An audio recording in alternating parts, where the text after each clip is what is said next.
So, what actually makes a board game Japanese? It sounds like a simple question, right? But the answer is so much more interesting and complex than you might think. And believe it or not, to figure that out, we're going to start with this one tiny little box, a game that completely took the world by storm. I mean, think about it. How can just 16 cards, 16 pieces of paper, conquer the entire world of gaming? It sounds totally impossible. But this one little game, it holds the key to understanding an entire design philosophy. And that game is, of course, Love Letter. It was designed by Seiji Kanai, and you could easily argue it's the most influential modern Japanese game out there. It proved that a tiny micro game could pack all the punch, all the tension and strategy of a giant box game, and do it with just a handful of cards. This little game is gonna be our guide. Okay, so let's really get into it. You might be thinking, easy, it's just got a Made in Japan sticker on it, right? Well, in our super globalized world, figuring out where a game comes from is actually way slipperier than that. So, you can kind of break a game's origin story into three different camps. Is it the designer? The brain behind the whole thing? Is it the publisher, the brand that handles all the art and marketing? Or is it about the production, where the physical thing was actually made? As you can see from these examples, they're all valid ways to look at it, but they can point to totally different countries. So, where does that leave us? Well, while all those definitions have some truth to them, in the modern hobby, one idea really stands above all the rest. Design is king. And this is where we get into what's called the auteur theory of game design. Think of it like this. A movie is an Akira Kurosawa film, no matter where it was filmed or who funded it, right? It's his vision. The same goes for games. A game is truly defined by the creative vision of its designer. Their culture, their philosophy, that's what really matters. And when you look at games from Japanese designers, you start to see this shared DNA, this common thread. There's this incredible elegance and simplicity, where just a few rules can lead to really deep, meaningful interactions between players. The games are almost always super portable, and there's a huge focus on social deduction, and themes that are, well, they're often wonderfully weird and unique. But here's the concept that really truly unlocks everything. It's called kuki o yomo, which means to read the air.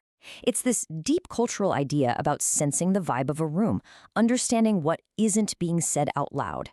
And that idea translates directly into a game mechanic. It's the reason so many Japanese games are all about bluffing, about hidden roles, about trying to get inside your opponent's heads. So, where does this design DNA even come from? Well, it doesn't just pop up out of nowhere.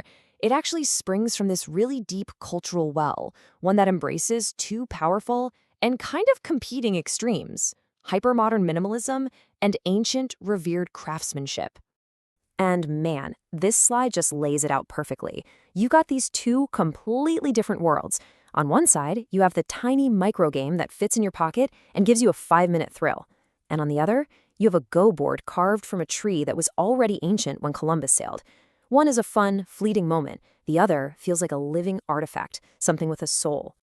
And no, I am not kidding about the price tag. A masterpiece Hyuga Kaya Go board, which is like the absolute pinnacle of this art form, can cost upwards of $50,000.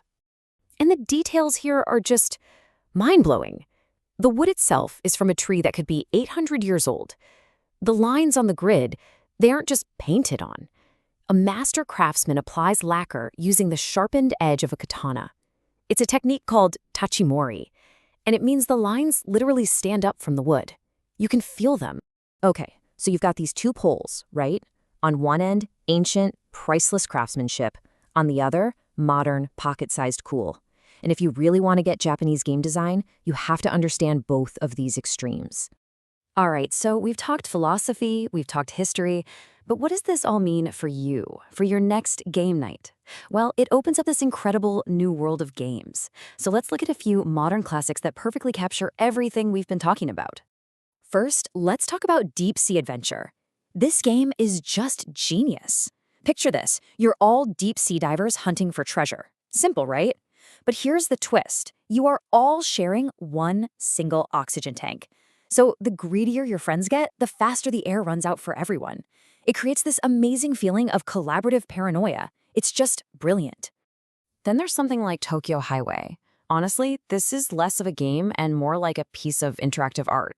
What you're actually doing is using these simple wooden sticks and little discs to build this tangled, beautiful 3D highway system.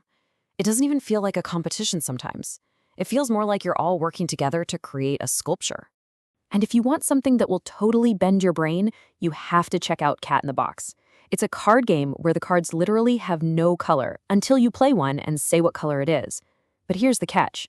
Once a number color combo is out there, say the blue 5, no one else can ever play a blue 5 for the rest of the round. It creates this amazing, brain-burning paradox you have to solve. And we have to talk about A Fake Artist Goes to New York. This game is pretty much Kuki-o-yomo, reading the air, in a box.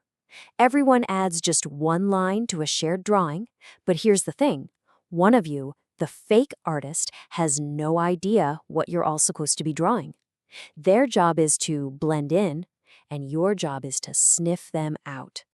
So where do all these incredible, innovative games come from? Well, a lot of them get their big break at one amazing event, the Tokyo Game Market. You can think of it like the Sundance Film Festival, but for board games. It's where all these indie designers, these auteurs, show up with their self-published games that very often become the next big global hits. So, you see, a Japanese game isn't just about a sticker on a box. It's a whole philosophy. It's about elegance, about minimalism, and about a deep, deep understanding of how people interact. It's about the vision of the designer. And now that you know the philosophy, the same one that let just 16 little cards take over the gaming world, which one of these games will you bring to your table first?